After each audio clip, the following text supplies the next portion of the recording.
Students हम बात करेंगे लॉ ऑफ मास एक्शन। देखिए लॉ ऑफ मास एक्शन का इंट्रोडक्शन क्या है। इस लॉ को 1864 में दो केमिस्ट गुलबर्ग और पी वेज ने इसको प्रपोज किया था।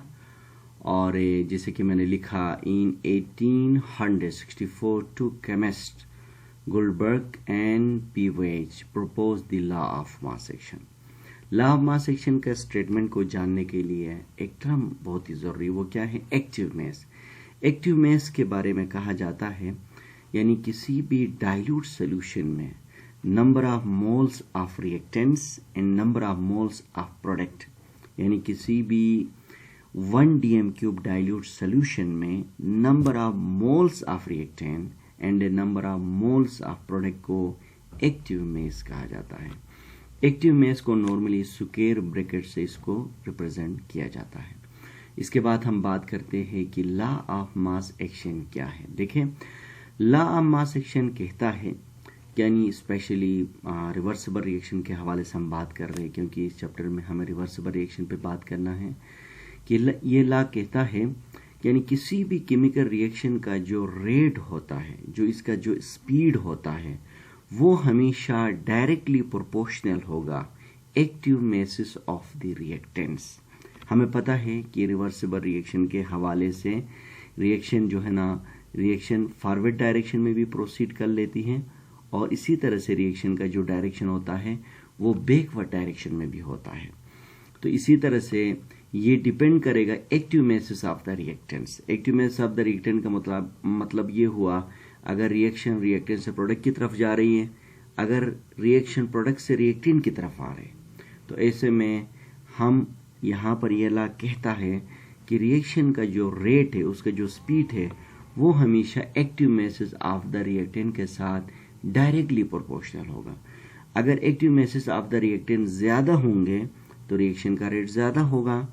अगर active masses of the reactant कम होंगे तो रिएक्शन का रेट क्या होगा? कम होगा। जैसे कि मैंने लिखा कि it states that the rate of chemical reaction is directly proportional to the active masses of the reactants. इसके बाद इक्विलिब्रियम कांस्टेंट Kc, ये भी एग्जाम में इसकी डेरिवेशन आता है ये सवाल। तो ऐसे में इक्विलिब्रियम कांस्टेंट यानी Kc क्या है, इसको हम डिराइव कर लेते हैं। हम क्या करते हैं, एक general reaction reversible reaction consider करते हैं जिसका नाम है A, यानी A mole of A react करता है B मोल ऑफ B के साथ और नतीजे के तौर पर C मोल ऑफ C और D मोल ऑफ D की फॉर्मेशन होता है। ये एक रिवर्सिबल रिएक्शन है और according to law of mass action, अब लॉ ऑफ मास एक्शन के मुताबिक क्या होगा, यानी रेट ऑफ फॉरवर्ड रिएक्शन यानी डायरेक्टली प्रोपोर्शनल होगा, यानी rate of forward reaction directly proportional होगा किसका? Active masses of the A and active masses of the B। अगर active masses of the A और B ज्यादा होगा तो रिएक्शन का फॉरवर्ड जानिब का रेट ज्यादा होगा। इसी तरह से अगर हम प्रोपोर्शनलिटी को हटाएंगे तो Kf लगाएंगे। तो Kf का क्या मतलब है? इसका मतलब है कि rate constant for the forward reaction कहते हैं। इसी तरह से rate of reverse reaction directly proportional होगा हमारे पास active masses of the C and active masses of क्या है? D है। और यानी रिएक्शन का लेफ्ट से राइट से लेफ्ट की तरफ रिवर्स रिएक्शन का जो डायरेक्शन है वो हमेशा active mass of the C और active mass of the D पर डिपेंड करेगा। अगर active mass of the C और D ज्यादा होगा तो रिएक्शन का रेट रिवर्स डायरेक्शन में ज्यादा होगा। और यहाँ से अगर हम प्रोपोर्शनलिटी को हटाएंगे तो इसकी जगह में Kr लगाएंगे और इसी तरह से हमारे पास ये इक्वेशन नंबर 2 बनेगा। इसी तरह से जब रिएक्शन इक्विलिब्रियम स्टेट में पहुंच जाएगा तो ऐसे में रेट ऑफ फॉरवर्ड रिएक्शन और रेट ऑफ रिवर्स रिएक्शन दोनों इक्वल होते हैं।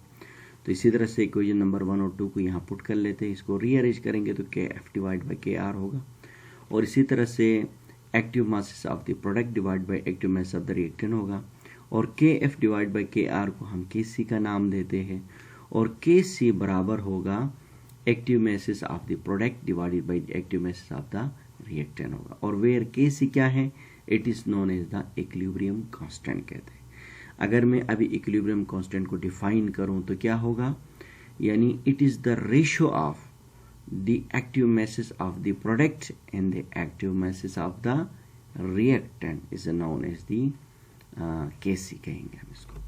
इसके बाद इक्विलिब्रियम के लिए कुछ कंडीशंस होते हैं जो बहुत इंपॉर्टेंट होते हैं। इन पॉइंट्स को भी हम अंडरस्टैंड करते हैं। देखिए Kc जो है ना वो सिर्फ और सिर्फ इक्विलिब्रियम स्टेट में अप्लाई होता है। जैसे कि हमने आगे पढ़ेंगे रिएक्शन क्वोशंट। रिएक्शन क्वोशंट हमेशा रिएक्शन इक्विलिब्रियम में हो या ना हो, यानी रिएक्शन क्वोशंट का डेफिनेशन क्या है?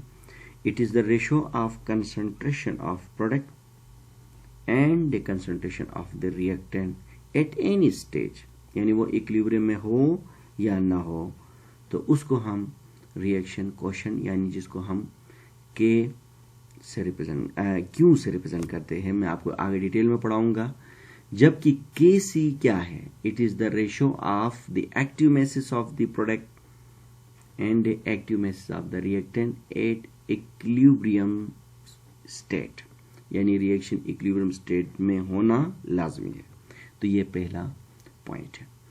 इसके बाद Kc जो है ना ये इंडिपेंडेंट है initial concentration of the reactants और डिपेंड है यानी टेम्परेचर पर।